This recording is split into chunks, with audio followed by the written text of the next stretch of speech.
good morning and welcome. Yeah, you find me up on the River Severn, up at my usual spot up at Coalport. Literally October. I didn't think I was going to get an October vlog in. I managed July, August, September. Today's the 31st of October, so just about getting an October vlog in. As you find me, I had a great journey up here, left home 4:30, I was here at 7:30. As I was unloading the car, a chap came past and he was going up into the 70s. And I had a walk down. I'm not actually even in the peg where I started off this morning. A couple of pegs further down that way. It's a peg that I've always wanted to fish. And yeah, I just got it in my head that I'm going to fish that peg today, which isn't a good way to start your fishing, as we all know. So I had a walk down there, took the rucksack down, went back to the car just to get the rods and whatever else, me food and all that. Once at the car, another chap pulled up and he was on his way up into kites, and yeah, I had quite a good chat with him. He said he's done well up there on Monday and did well up there last week, so he's back up there today. He said the river's been fishing well, but he said most of the takes have been or most of the bites have been around lunchtime-ish, between midday and 2:30ish. It seems to be the time they're biting at the moment. So anyway, we said our pleasantries and we headed off. And yeah, I was walking back down to the peg. I've got to be honest, my arms was killing me. That bucket, I've actually weighed it. It's 23 pounds it weighed this morning, with dry bait in there and pellets, bit of boilie, bit of hemp, and God knows what else in there. So anyway, I'm walking along thinking, Jesus, my arms are, I'm going to have to put my bait bucket down, take the rods down, go back and get the bait bucket. So I got to the peg, looked in. I'd walked 3 pegs past my bloody peg that I'd put my bits down in. So I took the rods and bait bucket back up there. And yeah, did my usual, spent an hour baiting up, but it was a really probably dangerous swim to fish, to be honest. Very steep, very slippery. Obviously I had the dog spike and rope out. It was still dangerous. Initially I had my rods up on the top of the bank and I could cast to the far side, and because there's quite a bit of flow down there, with the rods up in the air that high up, you could hold bottom. And before casting out, well, I was putting my ground bait out every sort of 20 minutes or so. In the end I'd had chub taken, so the chub were there, so I was determined to fish that peg. But then I decided, with the rods up high, and then if I get a take going down, even with the rope and the rod in one hand, that's too dangerous. So then I moved the rods down into the bottom of the peg. But once I was down in the peg and the platform was, I don't know, I've got my wellies on, probably over my ankles in water I'd be sitting. But once you was that close to the water, I couldn't then hold bottom with the rigs, and long story short, decided, you know what, let's pack up, go further along the river. So I packed it all up, walking back to the car, and I'm probably halfway to the car now, and I had a little look in this peg where I am now, and I'll spin it round, show you where I am now. So I'm in this peg, and I was, again, baiting up, I can't see my finger, over the back there, over the back, and fishing in that area there. But again, what's been happening every time is loads of crud is coming down, loads of leaves and crap, and you get so much on your line. Even though I put that little rubber bead float stop probably a couple of foot up the line from the feeder or lead, it gets so much leaves on it, in the end everything moves. So let's spin this back around. So what I've decided to do now is, it's 22:11. I got here at 7:30. As I said, I feel like I've just wasted the morning so far. I've not even had a cup of coffee. So I've brought both rods in, just fishing the slack of water in this near margin for now. Going to have a cup of coffee, have some breakfast, and then probably have another move and try and settle somewhere, you know, hopefully for the day really, or at least until mid-afternoon, and then I could have another move. I think it's about 4:30 I'd have to be packing up. 4:45 you need to be off the road, that's sunset. So ideally the next move would be the one where I find some fish. So as I say, I'm going to have a coffee. It's quite cold now. Now I'm sat down, put some clothes back on, coat and that, have a cup of coffee, have some breakfast, and catch up with you probably in another peg later in the day. See you then. Okay, welcome back. Technically in my 4th swim of the day. So as you saw earlier, I moved into that peg a couple of pegs up from where I was. I had one little chub out of there. So at least today's not a total blank at the moment, but yeah, a tiny little chub. May not even made a pound, that one, but yeah, it's a fish. And then I gave that till, I think it was about 12:30 when I packed up. Thought, right, I'm going to go up the end, go up to Kites. Driving along the road, there's a digger there, dug a big trench in the middle of the road.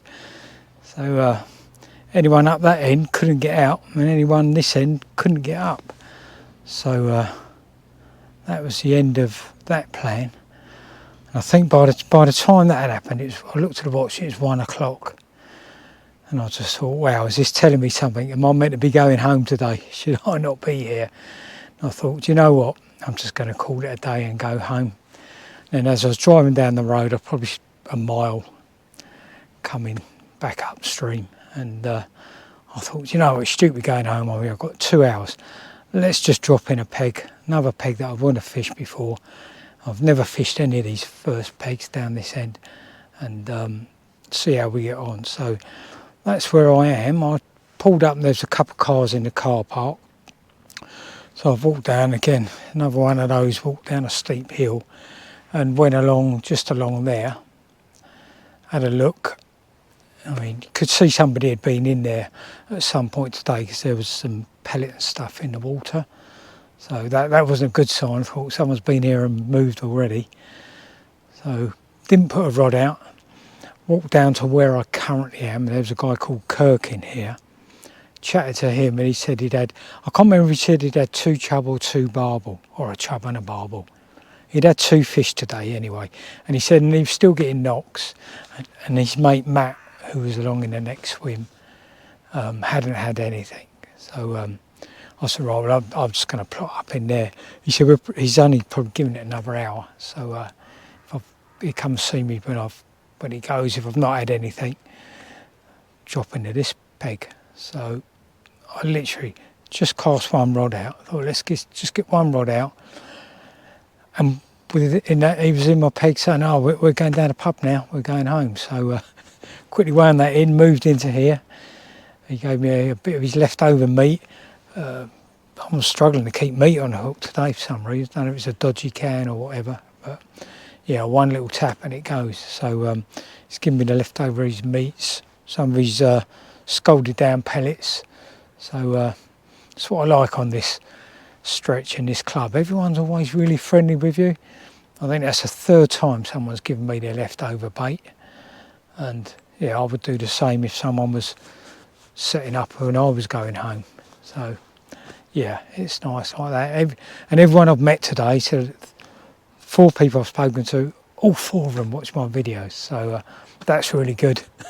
And it's made me think I better finish this one today, whereas I was on the verge of calling it a day on this vlog, because I don't always do vlogs when I come fishing. But yeah, anyway, spin the camera around a little bit, and the rods are out, and I'm fishing on, we can't really see it, there's a crease line along there, and I'm just fishing on there. I've got meat on the right hand rod, boilie on the left hand rod, but I might change that to pellet. Although I did have that little chub on boilie today, I may change it to pellet because there's a little tap on the meat just then. And it's a bit like, that's what Kurt was saying, he was getting taps on the meat, and I've had a few of those already while I've been here. So, but it could be as I I can't remember if it was the last time or the time before, I was getting all those knocks and then it was a bloody eel that I caught. So I hope it's not an eel. I've got some pepperami with me, I could put that on as well. So, but what I will do, turn this back. So what I will do, I'll get the other GoPro, it keeps turning itself off for some reason. It's got 74% battery and says its battery's flat. It's not flat. But I'll put the Vulture on, it should have 6 hours worth of running time, and I've only got, 1 hour and 53 minutes to catch a fish. Fingers crossed when I'm turning this camera back on, it's a fish. See you then. Okay, welcome back. So, the fact I haven't got a fish in my hands means I haven't had any. I had some massive taps on the meat rod, and yeah, the meat's still there when you get it in. Not even anything missing out of it. I don't get that. So then I tried shortening the hair, still getting the big taps, but nothing. Then I tried making the meat smaller. You don't get the bites anymore, or the taps. Put a big bit of meat back on, taps returned. So yeah, I'm not really sure what's going on there. I'm sure that's what, was it Clint? I think his name's Clint. Sorry if it wasn't Clint. Yeah, I think that's what he was saying. He was getting lots of taps, but they weren't turning into bites. So yeah, maybe it is the eels, who knows. The other rods, not done anything. I've tried various different baits on there. In the last cast, sort of 20 minutes ago, great big cheesy garlic paste ball around the bait. That normally gets me a chub, but yeah, not today. Don't know what else to say. Strange the flow in this swim. Earlier on a tree went past and it got to where there's some rippling, which I assume is all big boulders under the water causing that. But literally it stopped, slowly span around, then carried on. I threw a slice of bread out. I had one slice of bread left. Threw it out there. It went upstream instead of downstream. Then 3 minutes later it came back, and I might have some video footage. It was in the middle, it was just sitting there stationary, wasn't moving, and then finally it drifted out into the current and then shot off downstream. So yeah, there's definitely some strange things going on here. Oh yeah, also I threw in a few cubes of luncheon meat, but they went the wrong way. Could see them under the water, they were going upstream when the flow's obviously going downstream. So yeah, some weird currents underneath. For this peg, what would I say about my visit today? Well, it was a good journey up here, only 3 hours. Sure, the journey back may be different. It's sort of just getting on to 4 o'clock now, hence why I'm wrapping this up. Met 4 new people who all watched my vlog, that was good. Or vlogs, so that's good, thanks for that. I like this peg, I'll definitely give this a go. Maybe in the summer when it's not all, you can't see in the video, this is just all mud behind me, absolute quagmire. A couple of times I've nearly gone over, but managed not to. So yeah, I'll definitely give this a go in the summer, or this peg. I guess I fished three new pegs today. I've not fished before. Not a total blank, did have the one chub. So, yeah, long way for that little one chub, but not a blank anyway. So that's it. At least I got out in October, had a go, unsuccessful on this occasion. If it stays mild, I'll get back out in November again, definitely. I did do a vlog last November, and it was got crispy, frosty morning when we got here. Needless to say, nothing happened that day either. Seems to be the way recently. I've had a couple of blanks, so I'm due a good session. But yeah, that's it for now. Thanks for watching. Obviously, as I always say, if anything happens in the next sort of 10-15 minutes, I'm packing away, I'll quickly get the camera out and show it again. But yeah, I'm not holding my breath. So see you next time.